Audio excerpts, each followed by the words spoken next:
Welcome, everybody. My name is Craig Monroe. I'm the founder and editor of Elegant Literature. I am joined today with our most recent award winner, Nick. I knew what it was that I had to ask you. How do I pronounce your last name?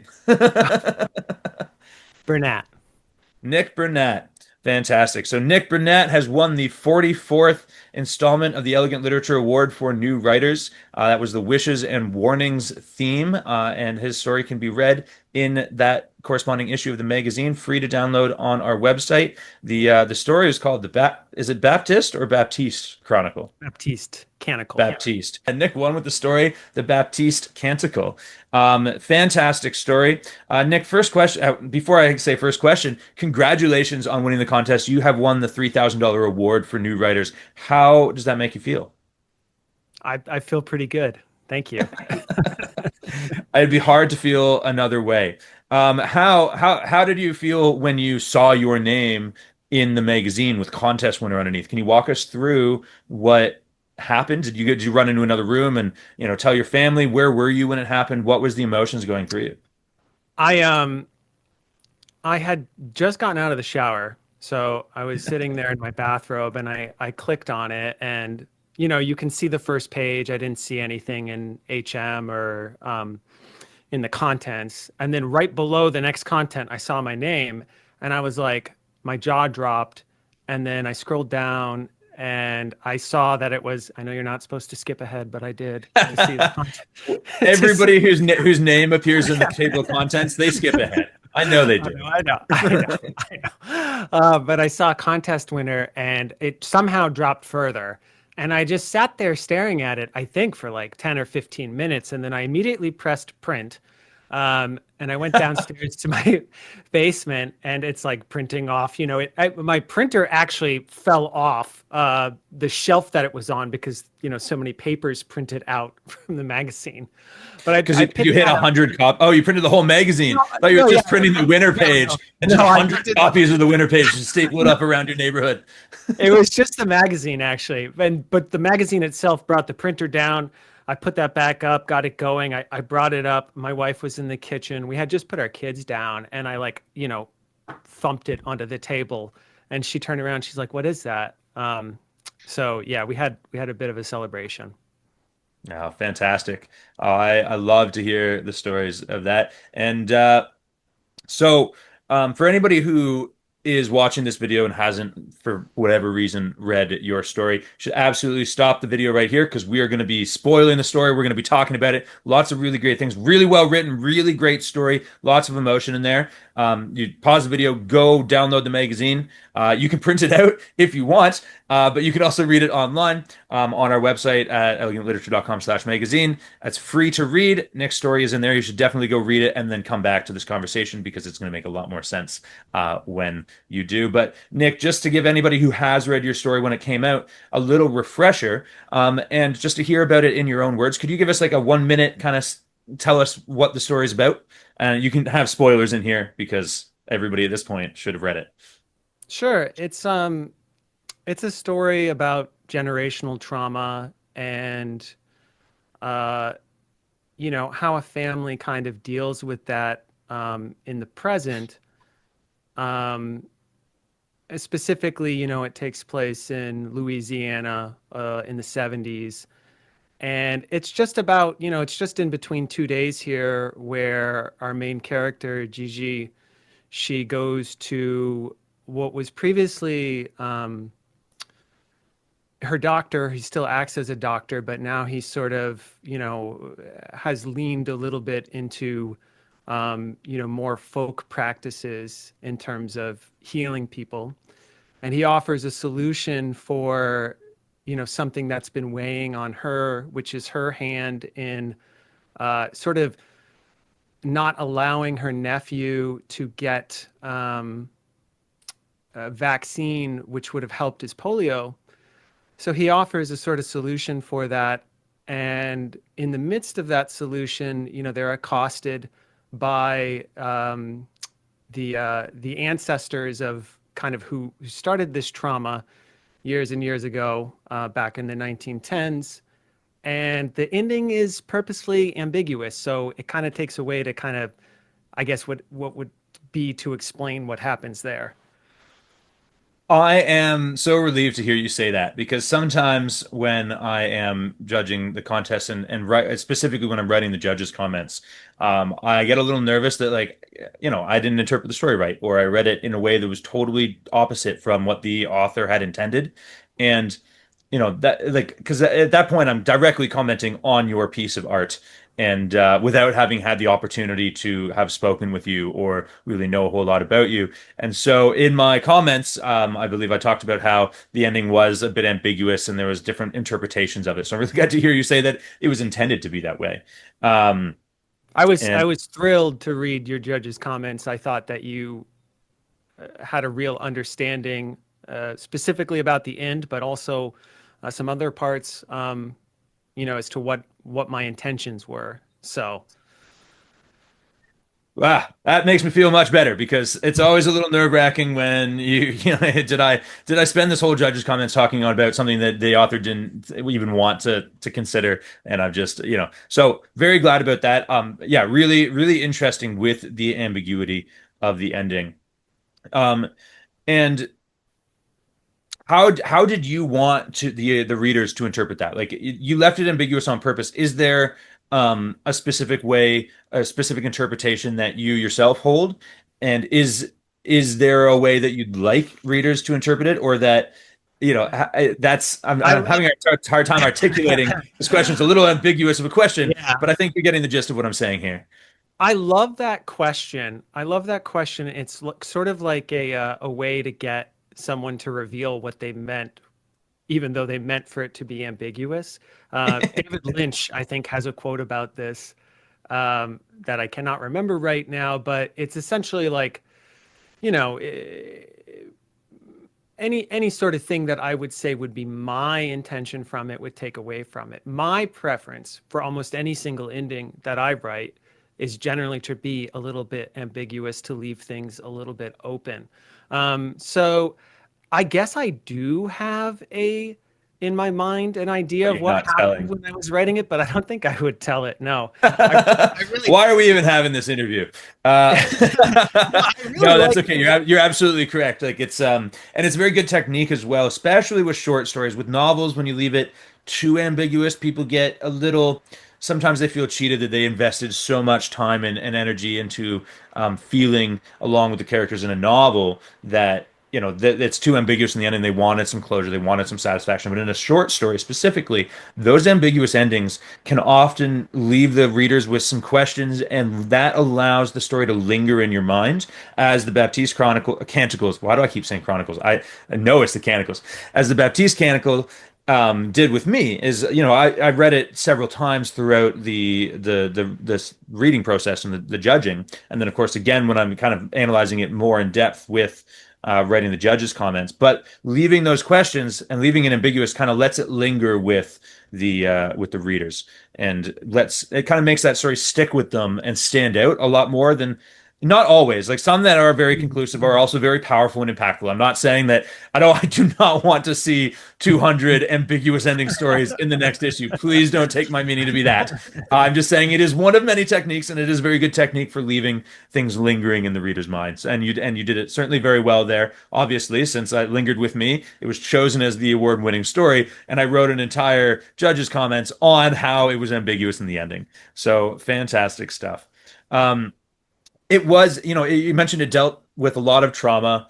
There was also a lot of belief. There was conflicting belief systems that you handled very interestingly. And I have another question about that, but I was wondering, how has your own experience with belief, whether that's sort of religion or just cultural or belief in general, how does that influenced this story? And how does it influence your writing in general? ooh, wow. That Yeah, I told you. It turns out I'm not going to ask you any of the questions that I sent you to that is prepare. a really good question.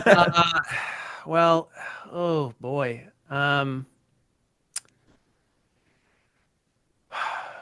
So do you have belief systems in your I own have, life? Are you yeah, I would consider myself to have very strong belief systems that don't necessarily align with um, easy to uh, kind of disseminate uh, I, I I have a strong belief system, but it's not something that is necessarily categorical, right? It's built up from lots of different things that have happened, and um, yeah, it's not an easy box, I guess. Yeah, for sure. I mean, you're not slotting into Catholicism or Voodooism, Right. right? And you're not. Is that what I'm getting? You're not slotting into any specific religion. You do have a strong belief system that incorporates more than just religious things. Well, I'll say that. I mean, I have a Catholic upbringing, so I have a very strong, I have a pretty strong understanding, I think, of, that kind of theology, and it does inform a level of what I write. I certainly like biblical allusions. I think it adds quite a bit to stories, and then beyond that, there's a level of spirituality that, you know, isn't quite easy to put a name on, Of right? course. Yeah, I think that's with our access to a lot more information, especially through the internet, and a lot more communication with diverse peoples. I think that trend is going to see an increase, right? With where you meet people and your belief is affected by their opinions and their beliefs, and it's going to grow and evolve and not necessarily be set into one rigid structure. Um, so, are there any? You mentioned you like the sort of biblical allegories and things in stories. Are there? I don't have a strong Catholic base. So, are there any biblical and the story? The Baptiste Canticle has more than one religion in there, and we're dealing with Legba and things like that. Are there any allegorical motifs or symbolism that you put in there that the average person who isn't familiar with Catholicism may have missed? Um, If no, if you did it intentionally.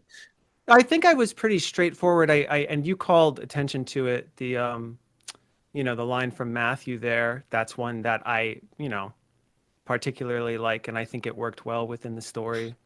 Um, and but yeah, in this story, not entirely. I mean, Gigi's last name is obviously a play on John the Baptist, which brought us to, that night in his name, which is a night that actually happens.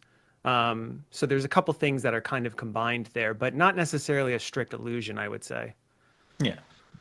I kind of had the feeling, but since I don't have the strong base, I had to ask in case there's things that I missed there. But the story does quite beautifully straddle Catholicism and it's the religion. It's called voodoo. That sort of not religion, but spiritual. Yeah, the Yeah, and I'm I am missing the I'm word that not I should have for this. that's I understand what you're saying too. Yeah, I'm not an expert in that. I actually had to seek out uh quite a bit of help um, from some folks who do practice that, who do have more of knowledge of it, because I didn't want to necessarily be off the mark. And I will say that I think that, there are some people reading that who would say, well, it's not supposed to be quite like that. For example, his colors, those are his colors in Louisiana, like traditionally, but in Haiti, they're actually, I think, purple and yellow. I might have that wrong. So there's lots of like fine details, within that cultural practice that depending on, location and time period and geography. Um, my sort of in-story explanation is that Delacroix is starting out in this journey kind of himself. So he may not have all the knowledge of it as well. But yeah, I did have to do quite a bit of research on that end of the spectrum and talk to some people within that community to try to make it kind of make sense. But I do know that uh, Louisiana, within that there is sort of a tradition of both of these things coexisting, uh, simultaneously and almost complementary in aspects. And that's not true for everyone. Obviously, as you're saying, there's things within this that I would like to be careful and mindful of how I speak about it. But that is my understanding.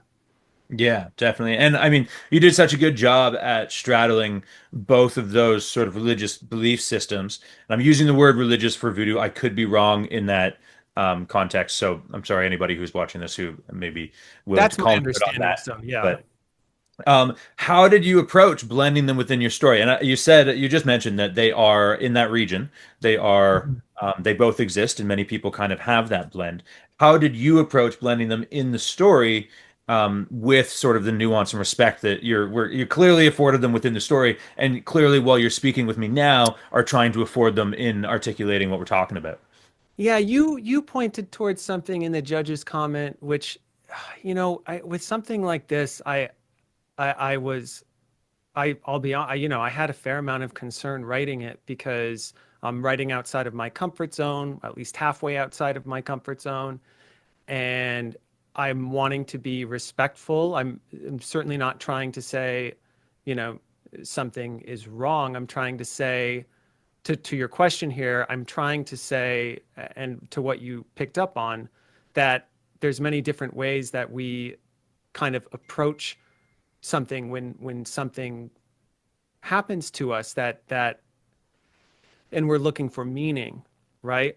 And I'm not trying to say that either one is wrong, you know. I'm looking on how to kind of celebrate that as a human within the human condition itself. Yeah, and I think that your character of Delacroix really captured that, where he is, he's moving to be the Catholic doctor, right? Like he's kind of has the Catholic face, but he even recommends that they go and perhaps, depending on your interpretation of the ending, actually meet Legba from a totally different thing, and that's he's harboring that kind of dichotomy and conflict within himself as a character that we're talking about now. Is that, would you say that's accurate?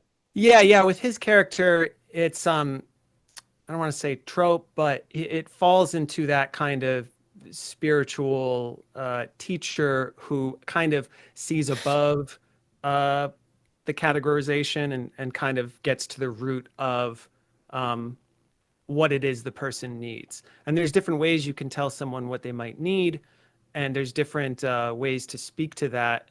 Um, yeah. Yeah, absolutely. The other thing that I wanted to touch on was I mentioned this in my comments that the setting of your story never mentioned outright in the text. But I had a very clear impression of where it would be, and I had to go away and actually kind of like look at the research and the signs to figure out. And I think I stated it in the judge's comments, and I was like, I could still be wrong about this, but I'm pretty sure that there's no other place based on all the contextual clues within the text. Um, and there's a question in here somewhere. I had it written down and I've forgotten it as I talk. Oh yeah, was it basically was it it must have been a narrative choice on your part not to mention the location but have all those contextual clues. And was there what reason did you have for doing that as from the creative side? And did I get the location right? Because otherwise, could I be wrong about all this? I did mention tangentially sort of where it was by mentioning that they had they used to sell their smoked shrimp in New Orleans markets. That's kind of Oh, like that's an right. Easter Did you? craft. How Yeah. did I miss that in the text? I poured over it, being like, there is no mention of where it is. Awesome. Yeah. So yeah, you did mention it in the text. So I think I had a whole paragraph about how awesome that was, and it was just way off the mark. I felt bad when I read that Fantastic. in the judge's comment. I was like, oh, I did mention it. I was so sure you did. I read the story so many times. Maybe that's why I thought I knew where it was, is because you fully said it. And then I was like, look at all these other things that are very clear Well, it's descriptors. it's true that I didn't, hang a signpost like in the first sentence Yeah, you weren't saying, like in this village on the outskirts of this town. right, right. It was Yeah. a little more But tucked in, but yeah.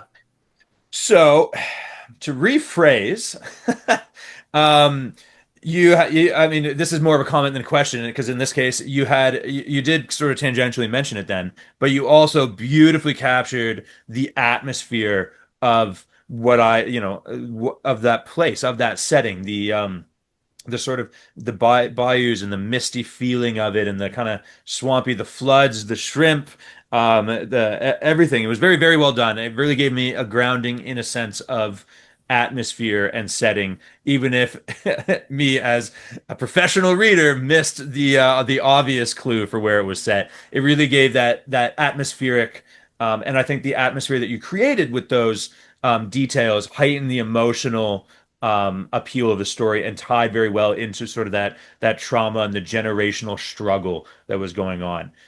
Did you pick some of the details, some of those physical details of the setting deliberately to mesh with the overall themes of the story, or did they just happen because you were vibing with the writing and the themes? Yeah, that's a good question. When I first when I saw the prompt, I really loved that prompt. I wishes and warnings, right? It was I was like, oh, that is so good. It really marinated with me for a while. And I was thinking Southern Gothic, like that's what jumped into my head. And then I was thinking about I've driven cross country about 6 or 7 times. I've spent some time in quite a few different states at this point, Louisiana being one of them, around New Orleans and throughout. And yeah, I remember driving through, and this is like, I don't know, 20 years ago at this point now, but I remember driving through the bayou one night and it just really stuck with me, this feeling. Um, Phil Collins' In the Air Tonight came on, and it just that kind of vibe. I know it's very different than the story, but that was sort of what was sticking with me while I was, piecing together the atmosphere of the piece. Yeah, fantastic.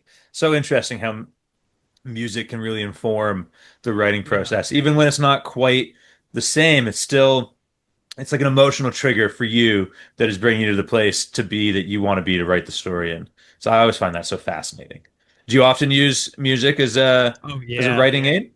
Oh yeah, big time. I'll often find, and sometimes it'll just be a track, which will get kind of annoying. But if I'm really in the mood to write to something that's in the mood, I will play something, whether it's an album or a playlist or a track over and over again. And it really does something.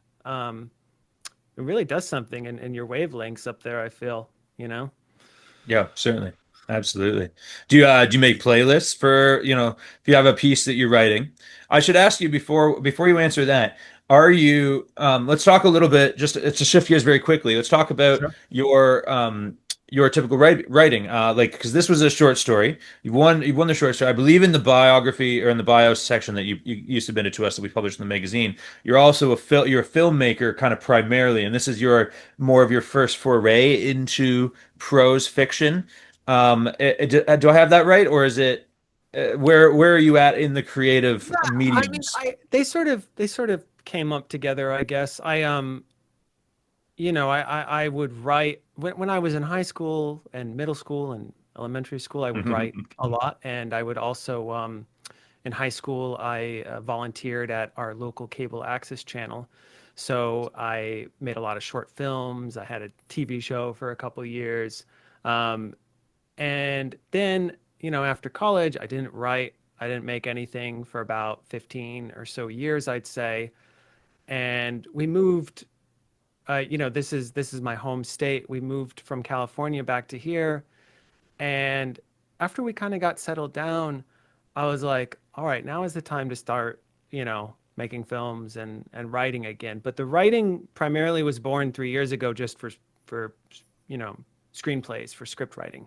But there was a fair amount of downtime, and I think I found some contests online, and uh, so like about a year ago, I started getting a little bit more serious about it. With the beginning of this year being even more serious about, um, narrative fiction, short work, that kind of thing. Um, so yeah, so I've been writing a lot of short stories lately.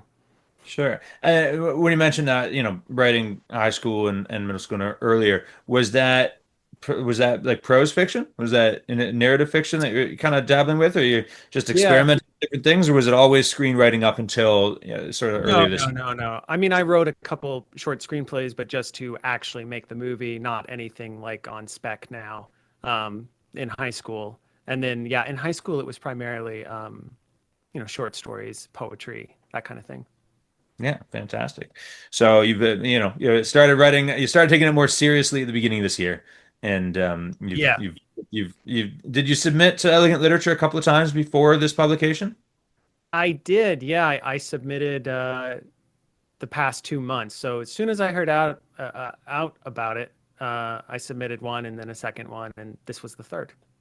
Fantastic. Well, congratulations again on that front. Third time is the charm in this case. And it won you a nice round $3,000, which I was trying to tie that into the three times the I liked charm. it. Yeah, I realized as I said it that it wasn't as obvious as I wanted it to be. I was But looking forward to the landing. $1,000 per story averaged out. Pretty good. Um, so, yeah, I mean, you're taking us through. So back to the music question, because I was wondering, are you creating playlists while you're writing the short stories? Do you have one in mind? I don't know if you're dabbling in novels at all, if you're giving your hand at longer manuscripts, novellas, anything like that. And kind of the same question for screenplays. And is it different when you're working with screenplays? Are you actually finding music that go with the screenplay to inform you that you would use as the score of the piece rather than your inspiration from writing? Or are those two distinct categories for you? A lot of questions in there. Well, yeah. Well, I'll try to work backwards. With the screenwriting, I try very hard not to think about what song, what actual song would go with the piece because, when you're writing spec, it's like they don't care. They're going to pick their own song. It's not, something to really suggest unless it's truly integral to like the plot or something, right? So yeah, no, I'm just like putting on playlists that I think kind of fit with the actual vibe of the piece. So I mean, there's a novel I started last or the November before, which I don't think I'm going to finish. I think I'm just going to work on something else. But for that, I was listening to, um, I think it's Al Bowley.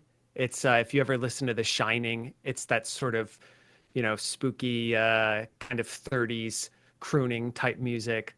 So I and it takes place in this nursing home, and there's like kind of like lots of spooky things going on. So that kind of thing. Yeah, for sure. Yeah, it's fascinating how people use music and how it changes so many things with the creative process. I mentioned dabbling in novels. Have you worked on longer pieces? Yeah, no, I have one that's about I don't know 40,000 words right now, but I think I'm going to scrap it and work on something else. I mean I kind of like it, but I don't know. I'm not able to make the ending work, I don't think, you know. I have no issue with scrapping things though. You know, I try to have an abundance mindset about writing. Yeah, I agree. I mean, like I think that if you try and do the scrapping when it's still an idea phase, gives you the best chance of producing things with minimal time wasted. But try and have abundance of ideas, pick the one that's going to work, and then get to the end. But of course, when you make it partway through and it's not working and you're not excited about it anymore, there's Yeah. no. It shouldn't be. It's a creative endeavor. It should be fun. I mean, it should suck too, in small ways. Not suck. It should feel like it should feel like rewarding effort is what I'm trying to say. It should be a worthwhile taxation of your mental abilities. Should be pushing yourself to do the best that you can. In that way, it kind of sucks. It'd be great if it was easy to just pen out bestsellers. It's not. It's going to be hard, but it is rewarding. But when you come to a point when it's not rewarding you anymore, scrap it and move to something that is, because at the end of the day, you should be enjoying your creative process, even when it's taking work. We just want to be careful of scrapping it just because it's kind of hard. And we don't want to avoid that. I'm sure I don't have to preach to you about it. I think you have, I've um, thought about it. Yeah. yeah. No, I Uh, mean, you're making a great point. Yeah. Yeah. So I want to talk about your filmmaking a little bit, because you're taking narrative writing more seriously in the last year. But I think in your bio you mentioned that you're an award-winning filmmaker or director or something in there. You had award-winning in your bio, didn't you? Yeah, yeah, and That scared me a little bit oh when no, no, when I had selected the no, winning story and I opened it up and no. it said I'm an award winning and I went, oh god damn it, I've chosen the winner, I've got to reselect it, and then I read it and I went, okay, no, and I had to look into you a little bit. I had to do my vetting and background research to make sure you weren't some pro picking up contests all over the place. But filmmaking Oh is a no. very different medium than prose writing, and it's not the same in terms of our context here. So tell me a little bit about your filmmaking and your award in that context. Sure, yeah, and I will say, award winning, there's a little bit of hype in that, but as you are building up your portfolio, right, you're adding published work, you're kind of like, you know, cultivating a kind of sense of self, right? So the awards were, we won last year Best Film for the 48-hour Providence Film Festival, for the planner, and then I won Best Director for the New Bedford 48-hour um, film festival. That was earlier this year for Sunrise is an all-night process. So, we're not talking about uh, Elegant something like literature. no, we don't have elegant literature, right? I mean, I that isn't to say I'm not trying to disparage. I think that they're great. It's just we are. I'm in the beginning stages of trying to kind of, right.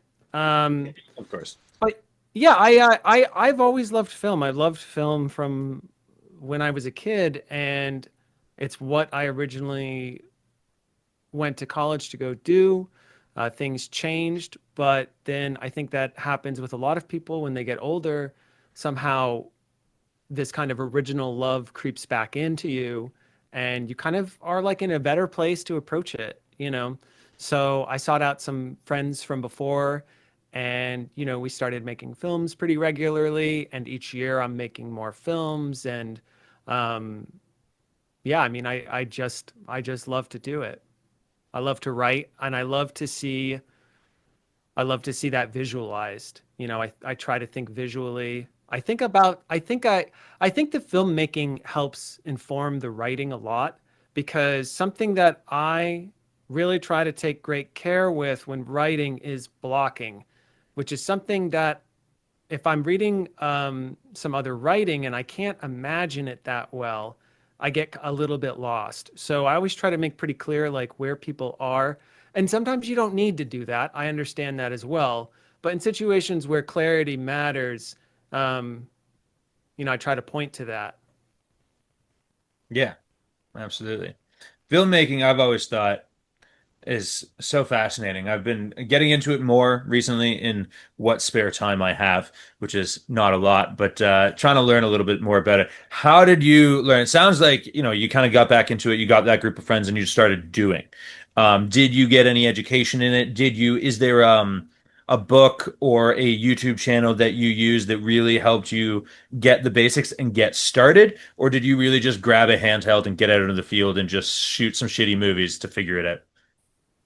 Yeah, I mean, in the beginning, that's what I was doing in high school. We shot everything on VHS. It was a lot of fun. Um, I actually just picked up a VHS camera on Facebook Marketplace. I want to try to incorporate it into this next film that I'm making. But yeah, so I have a pretty strong background just from before, and then I did go to film school for about a year. Um, and so I learned a lot of the basics, I would say, but most of the education probably has. I mean, there's two elements to it. I feel there's the element of the actual technology, right? There's the element of like how to operate a camera and how to edit a file and how to record sound. But the bigger thing is, the vision in terms of the story, and also what I particularly am fond of is the framing of a shot. So I don't know. I think I think there are some people who have good eyes. I think it can be taught. I think that there's certain things that you can look for. I'm not sure what that would look like in terms of a course or something. But that's where a large part of my obsession comes from. It's, trying to get the perfect shot, trying to make something, really, really sing in the frame. figuring it out.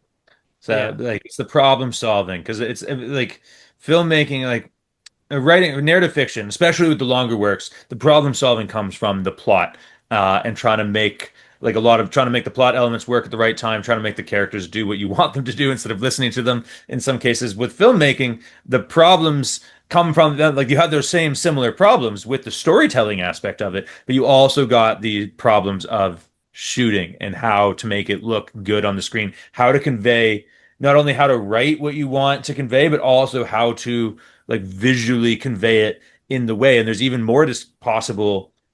I don't know if there's more possible discrepancy in, and I'll see about your input on this, but when you're writing something in narrative form, in prose fiction, there's a lot of different potential ways that the reader can interpret what you're saying, unless you are like crystal clear about where everything is and exactly how you want it. There's always some mental drift when the reader is receiving your message and visualizing in their own mind. Whereas on film, you are like they're seeing exactly what you're showing them. And is the challenge more so to get what you see onto the camera? Because when you're working when you're narratively writing, when you get what you see onto the page, they might not see it the same way. Whereas in filmmaking, you're trying to get what you see onto the camera, and that might be difficult. But when you do, the viewer sees it the way you wanted them to. Is that am I on to something here? Yeah, yeah, yes. Yes. On the one hand, when you're writing, sky's the limit, basically. You can kind of imagine, things far outside of the scope of what a camera can capture. I mean, certainly there's ways that you could make certain things happen, but yeah, so there is that, and there can be a lot of ambiguity created within that as to what is going on. However, I would argue, and this is part of something else I like about film, is that at least in terms of, I mean, there's two elements to it, but the first is in terms of dialogue, there's a lot of what is said and then what is not said or what is said in the subtext. So, certainly when I'm thinking about dialogue in film, some of my favorite works or examples of that involve characters not really saying what it is that they're saying, right? And you'll see that a lot. So, even though someone is on screen saying something, it's really something else is being said. And that can also be expressed visually too, I think. You can show a couch and it could be a couch, but there could be the understanding that there's something behind that couch from something that's from before, right?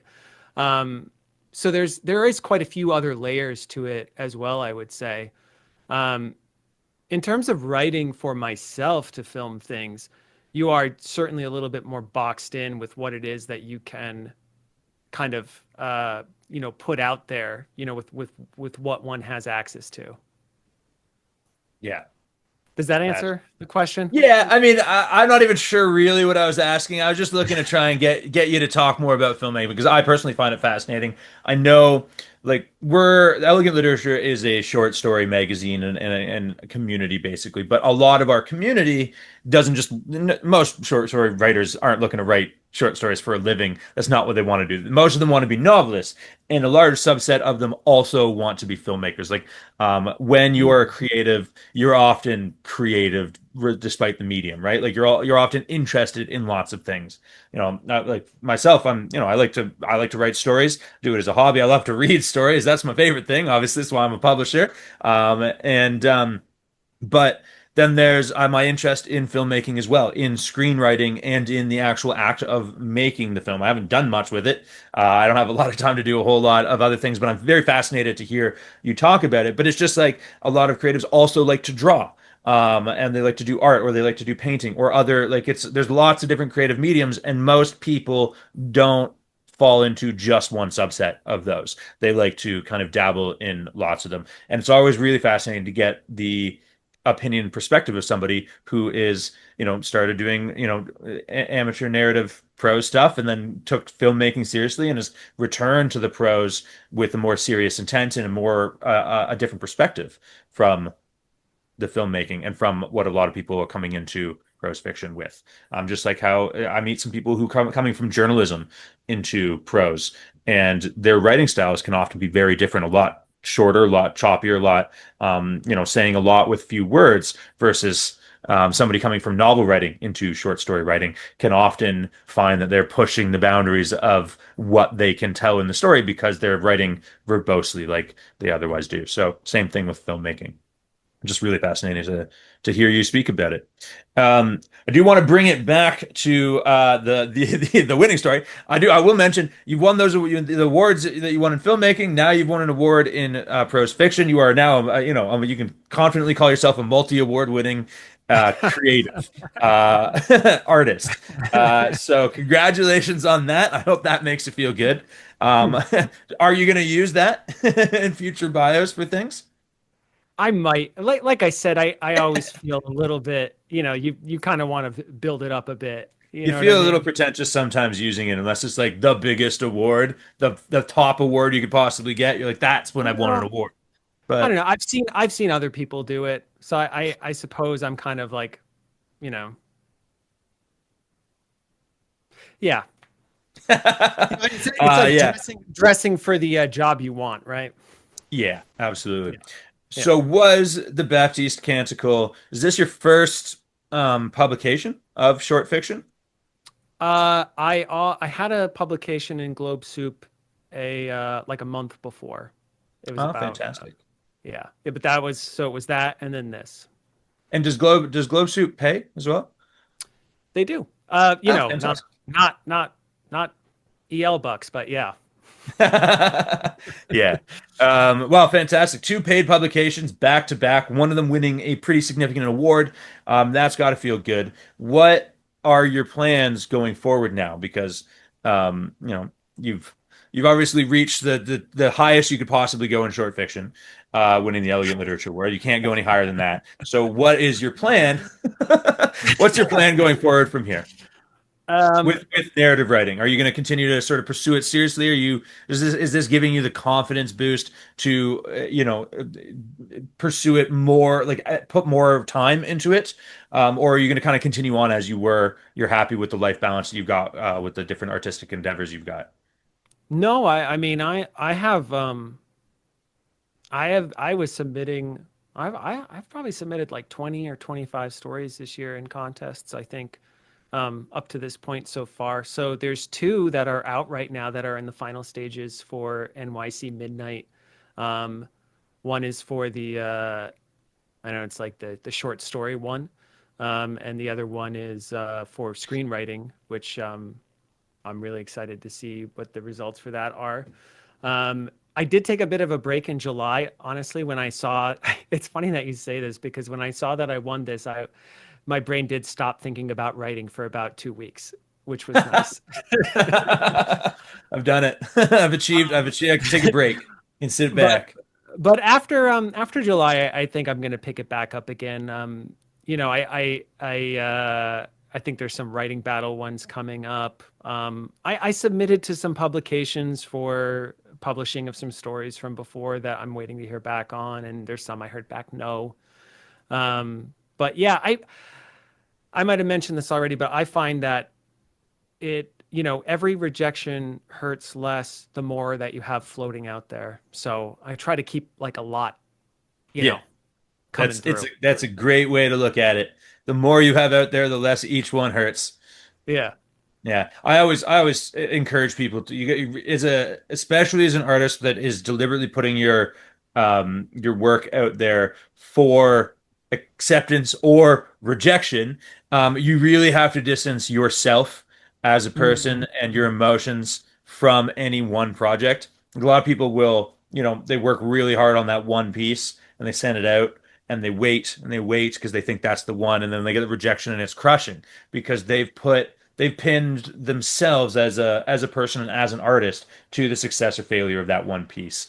And when it doesn't do well, they feel like they aren't good enough. Whereas it's just a data point and it says that market it's not a good fit for that, or it's not good enough. The story itself is not good enough yet. The project isn't where it needs to be, or it's just not the right fit for the first person you sent it to. And if you can have five of those, 10 of those, 100 of those, the less you as a person are, because we sometimes we can't help it. We feel like it's an extension of us, but the more we have out there, the more diluted your soul is, the less one each one feels like a rejection of you personally. And I think that's a big thing that especially new creatives and new writers who are, often coming through elegant literature really need to get an understanding of, is that's it's so important to have develop a skin, a thicker skin as you go through this whole I process. absolutely love that advice, and I'll say that when I first started like getting more serious about writing a couple years back, that mindset changed everything because before, and what kind of, I guess, turned me off from writing 15 or so years ago, 15, 20, was you get really precious about something and then it becomes so personal, as you're saying.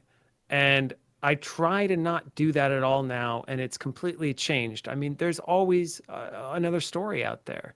You know what I mean? If you love writing, there Yeah, is. So yeah, absolutely. Um, so a question for you is, you mentioned you have lots of stuff out there, and that's fantastic. Is there a central theme that you often find yourself returning to? Do all of your pieces, are they all a mix of sort of modern and fantasy, like the Baptiste Canticle in one interpretation? Are they all, about emotional trauma? Are they all about cultural, religious faith and belief intermingling? Are they all fantasy, or are they all, is this the Baptiste Canticle an outlier? And mostly you write hard science fiction and space operas, and I just totally have the wrong opinion of you from this one story. Where is your writing? And we're talking about the short fiction here that you have out. of Where does this course, kind of of course. bring you? Yeah, it's funny. Both the stories that I've had published at this point are, I guess, against type from what I would normally write. I mean, they're not that far off. I do, the human drama within Baptiste is really something that is kind of an undercurrent in everything, but they generally do lean a little bit more in the sci-fi horror kind of range, but they are kind of more human centered. So uh, that's usually kind of what I'm writing towards, is a human centered sci-fi horror uh, short piece. That being said, I don't know. I might end up writing some more dramas. Yeah. Is there anything that you maybe wish that more editors or more readers in specific? I don't know how large your maybe you have a fan base or something, or if you have a large beta reading group. But is there something that you've noticed that you wish maybe more editors or more readers um, might understand about the kind of stories that you're writing? Is there something? It's a bit of a tricky question. I'm not sure if I'm articulating it right, and not everyone's going to have an answer. If you're just writing Dungeons and Dragons style quest stories, you might not have a thing that they are Okay, misunderstanding. yeah. Okay. Yeah, no, that is an interesting question. I thought that the answer was no, I should write something if I'm trying to get, someone to read it a particular way. But actually, now that you mention it, I generally think quite a lot about every single story that I make.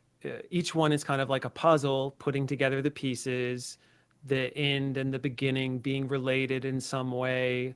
Um, and I'm generally trying to say something else in the subtext, right? I'm generally trying to point to some other type of theme, and that's not often always picked up on.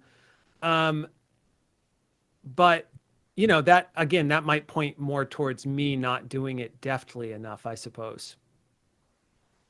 Yeah, sure. But we're drawing to the close of that. We are almost through all of my questions. I've got only a couple of regular ones here.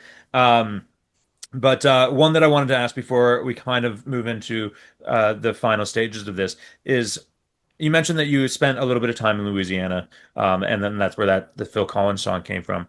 But do you have any more connection to Louisiana or the Creole culture that kind of pervades this story? Or did you have to No. do, or were you just fascinated by it and that memory? And did you have to do a lot of research? You mentioned you did a Oh lot of yeah. research into the voodoo, Yeah. but how, the greater context of this story, was there more experience Yes. driven or more? fascination and research? This story definitely took the most amount of research I think I've done for any short piece that I've done so far. The like the Creole, no, my meme was French Canadian. My dad used to talk about his Pepe quite fondly. So I did end up kind of connecting that, and from there I had to do a lot of a lot of research into kind of like sayings. I went through some Reddit forums for that and kind of like checked it against Google Translate and then checked it back. So yeah, there was a lot of research in that. There was a lot of research into uh, the flood in the story is fictional, but it's based off of a real one, I think in 27. But I moved it back to make the timeline work for her. Um, and then yeah, so yeah, I mean, I've done research for other stories before. I wrote one recently um, about the West. It took place in Texas, or right outside of Texas, I think in Oklahoma. And uh, yeah, that also took a lot of research. But yeah, if I'm defaulting, it's sort of New England based. But I do like to do the research. I do like to look into different areas of the country and try to get a flavor for them, you know? Does the research ever come before the story? Like you just, you're pursuing a rabbit hole of fascination and the story develops from that? Yeah, I mean, a little bit. I usually have like a general idea of like where I want it set, and then I'll like drill down, looking through it like on Google Maps and kind of getting an idea of the region. In the same sense of like blocking with people where they are in a room and how I want that to be clear. I generally want the setting of the story to be quite clear, by paying attention to, flora and fauna and everything. Yeah, for sure. Well, fantastic. So you are clearly a rising filmmaker. You're now a rising author as well, getting short story publications, winning awards. What does the ideal future for you look like? What is the what do you do for work right now, I should ask, and what are you hoping your career kind of develops into, ideally? What would your preferred route be if you had full control? Full control. Uh, Yeah, full control of direction. President immediately. right. I'm an account manager for I'm a marketing account manager for a software company. And I'm happy with my job. I like it a lot. I think I would, I like this field, but I also really obviously like writing and making films. And I think that, the advice that I'll give my kids, which is in terms of creative stuff, uh, I think everyone should be, do whatever creative means that you want. I guess my expectations are tempered at this point. So, um, there's a way that you can shoot for things that I think, they kind of marry both, which is why, like, at this point in my life, it kind of works to work towards some of this stuff on the side, but still feeling very comfortable in my job and everything. Um, if I had full control, I Hmm. would, want to direct some feature films. Yeah. That's where my real, passion is. But I'm also very happy, I'm very happy with the time that I have to write and the time that I have to make movies and the time that I have to work. That's great. And that, I mean, that's the right, I think, in my opinion, the right attitude to come to it is I'm being happy with, what you can do. We all want things. We'd all have this, an ideal life. If you asked us, like I just did, you could paint a picture of, yeah, if I was a super successful, multi-award winning of for feature films in Hollywood, that'd be sweet. A lot of authors want to write their novels and have best-selling novels that get adapted into films. Maybe you want to go the opposite way where you have bestseller, uh, feature films that get adapted into books that you can then write yourself or something like that. We all have that ideal. that dream for the future that if it came true would be fantastic. But we can't, hold that as that's where the happiness lies.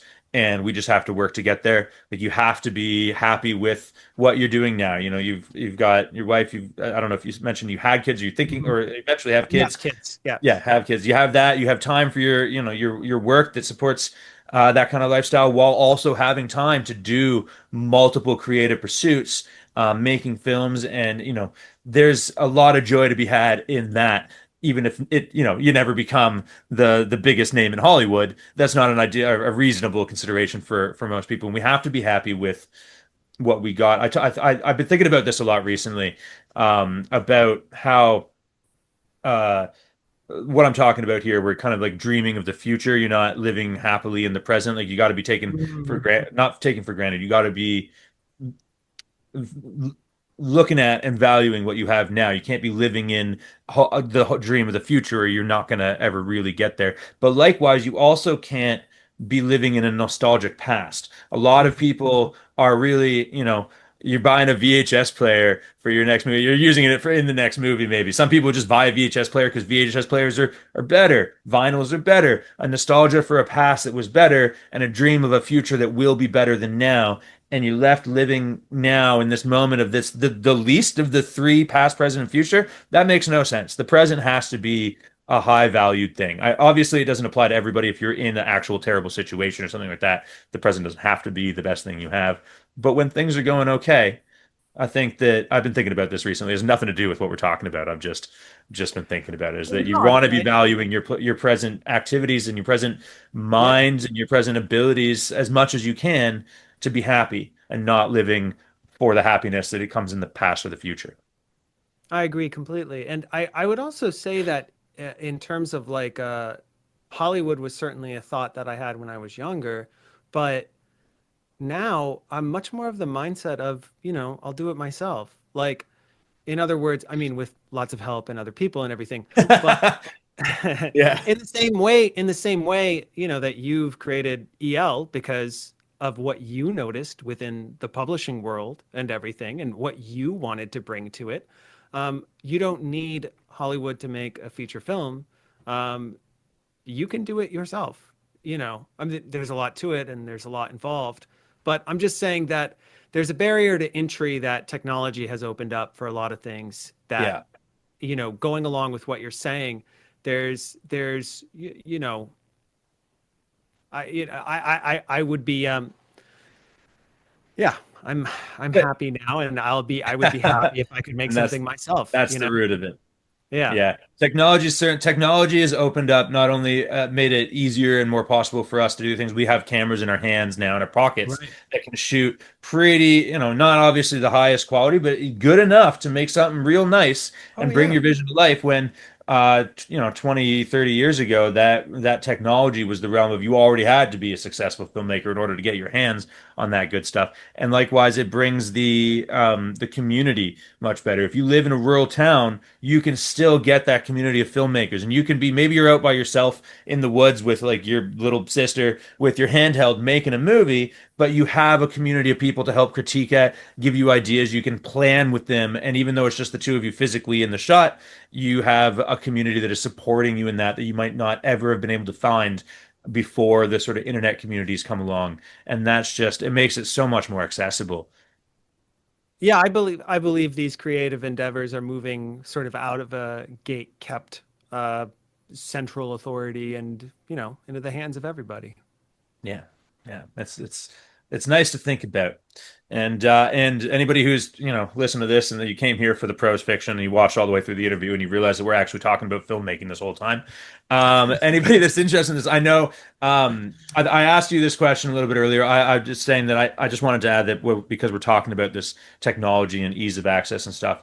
I've been trying to learn a bit about filmmaking and screenwriting and things in the last few months, the last year, and there are so many creators, especially on YouTube and on the social medias, that I found that you can literally see their progress over the last, they have a couple videos of films that they've made. They've had short films of 2 to 5 minutes, and then they have a short film of 15 or 20 minutes, and then they have a feature film that they're really excited, and it's 120 minutes.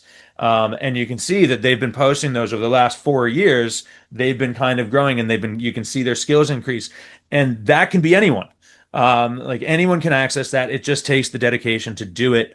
And that's the logical progression of start small, learn the tricks, get longer, get bigger, get better, and move into that feature film territory. Even if you don't have the Hollywood connections, you're not in the LA, the city, and you don't have all the big fancy equipment, you can still do that. And that just doing that and having those projects, if you consider them projects, under your belt, those projects act as door openers, that might get you invited to the places that you have even better access to better materials and better resources to make even more of your projects and visions come true. So I think it's really important not to get discouraged, no matter where you are in location or in journey. It's infinitely more doable than it was 10 years ago, and that should be heartening to us all. Yeah.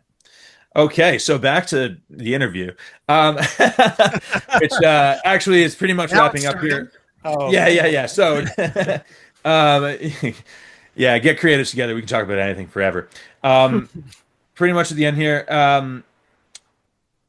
You are now a multi-award winning creative. You're an award-winning author is the main thing here. You've won the Elegant Literature Award for New Writers. Comes along with a $3,000 prize and some other things that we're going to talk about after this call. But you took this seriously for the last 6 or 7 months now. You've been doing it for longer. You're taking it seriously. You're making an effort of it. You've put out dozens, hundreds of things, projects out there. You've got two acceptances now, one of them being an award. This is fantastic stuff. I have confidence that if you continue doing this, you're obviously going to continue with the momentum. Your writing is fantastic. There are writers who are, you may not feel like you are in a place to give advice. You may not feel like, I'm a professional author now. In Elegant Literature's eyes, you've won a significant award. A lot of people would consider you fair, like at least semi-pro at this point, if not professional. Even if you don't feel it, there are people that are looking at where you are right now going, that's where I want to be. That's the next step for me. What advice do you have to give to those people?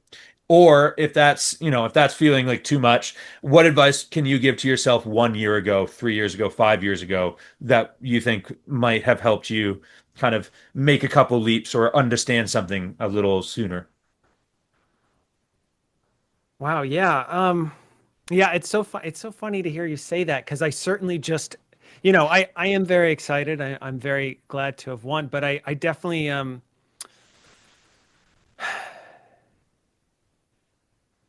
yeah, advice. Hmm. I mean, yeah, all right. I mean, this is the advice, but you this is something I would tell myself uh 20 years ago, which is to be a writer, you have to write.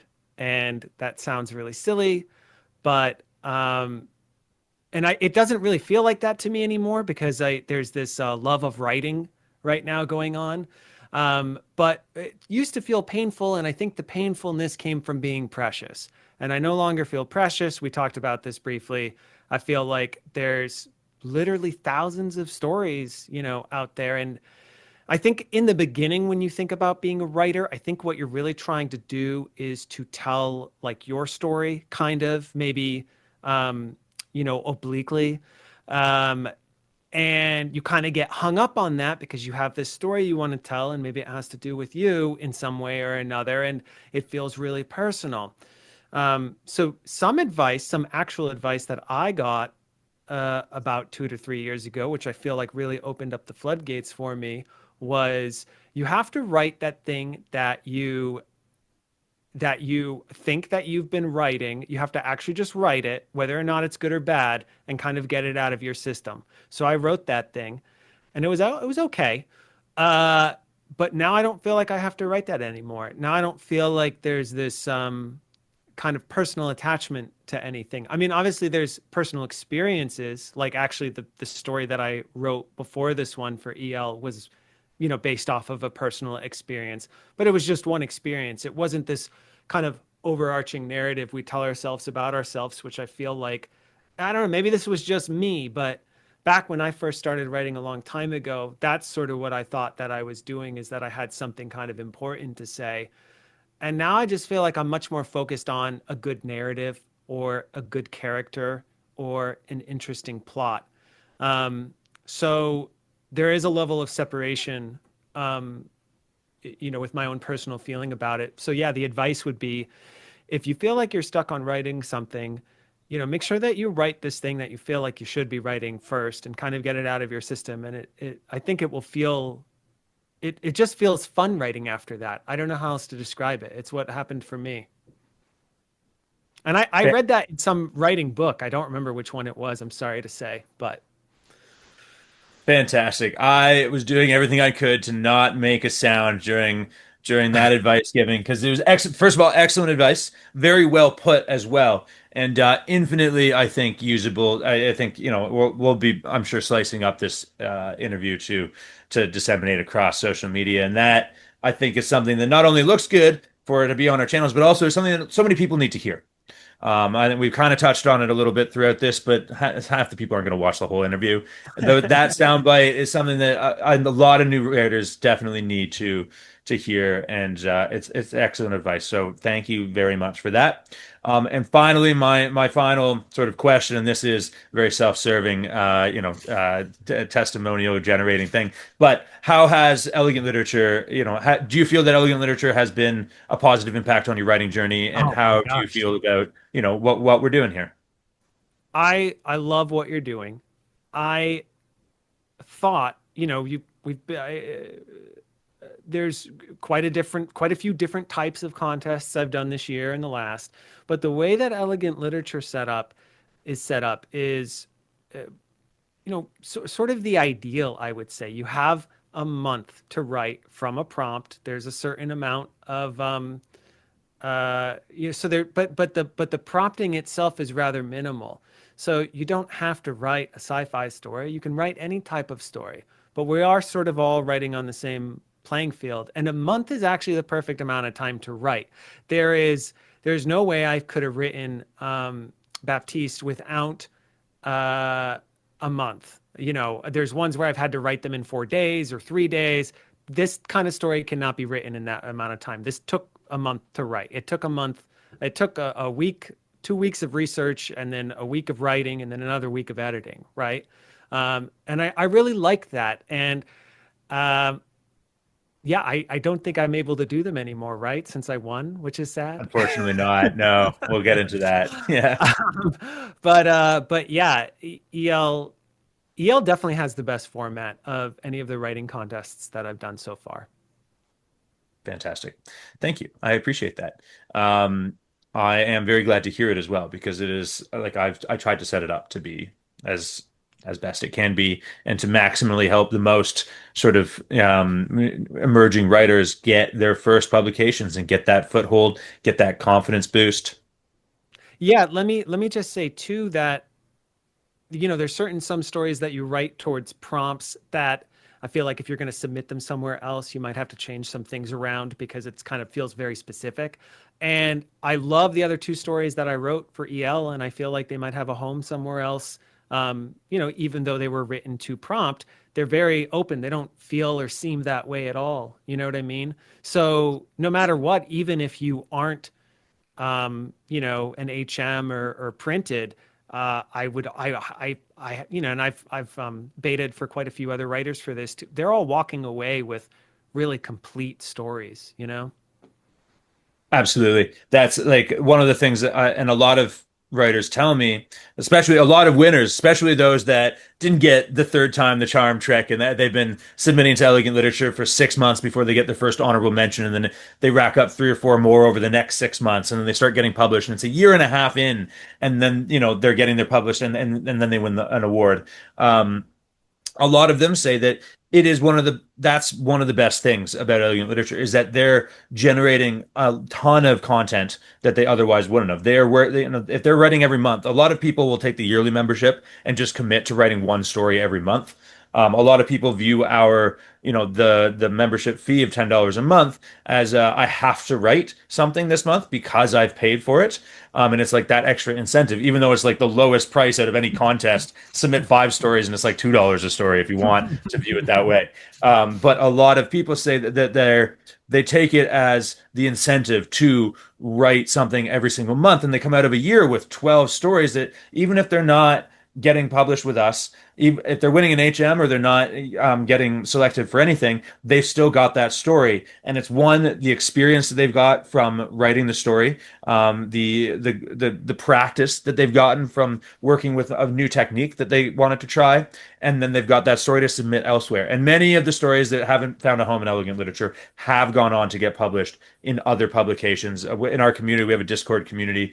We have a wins and gratitude section where people, thank beta readers and post the times when they get stories published elsewhere. And so many times I've seen stories that elegant literature had to pass on that have found homes elsewhere. And that's one of the greatest things that I found is people start at elegant literature and they generate lots of stories while getting their first couple professional writing publications. And then they go on to have the stories that they have in their backlog published elsewhere. And they take that experience they've taken with us and they write more and they get published in other places and they get their professional writing credits. They start making money and they start joining professional writing organizations. And many of them have gone on to start publishing, whether they're self-publishing or traditionally publishing novellas, novels, they're debuting authors. It's been really fantastic. And that's just happening more and more as elegant literature gets older and older, and allows more time for more authors to find that success. So I'm really, really happy to hear you say those very nice words. So thank you very much. It means a lot to me, and it's pretty much exactly what I've been trying to do. So very happy.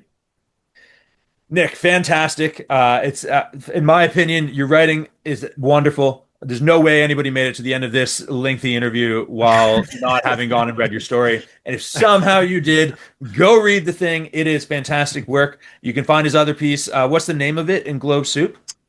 Live at 9, third party candidate gains traction. Okay, Live at 9, third party candidate gains traction. That's an awesome title. And so you can read it there, and I'm sure that you'll be able to find a lot more. Nick, do you have a website that we could throw up on screen? It's nickbernat.com. nickbernat.com. That's pretty easy. That's Bernat, Bernat. That's correct. Nick is there on the screen. So fantastic author. Really, really enjoy your work. You've got a fan in me here. I'm looking forward to seeing what you do next. You are now an award-winning author. You've won the $3,000 prize from Elegant Literature. Fantastic stuff. Thank you so much for submitting to us. Thank you so much for giving me the pleasure of reading and making the comments on the story, and for having such a fantastic conversation with me here today. It has been an absolute joy. Thank you. Thank you so much, Craig. Really appreciate it. And congratulations. And everybody else, thank you. No congratulations for everybody else. That's just for Nick. Everybody else, thanks for watching. It's great to have you. And Elegant Literature, the Wishes and Warnings was our 44th published issue.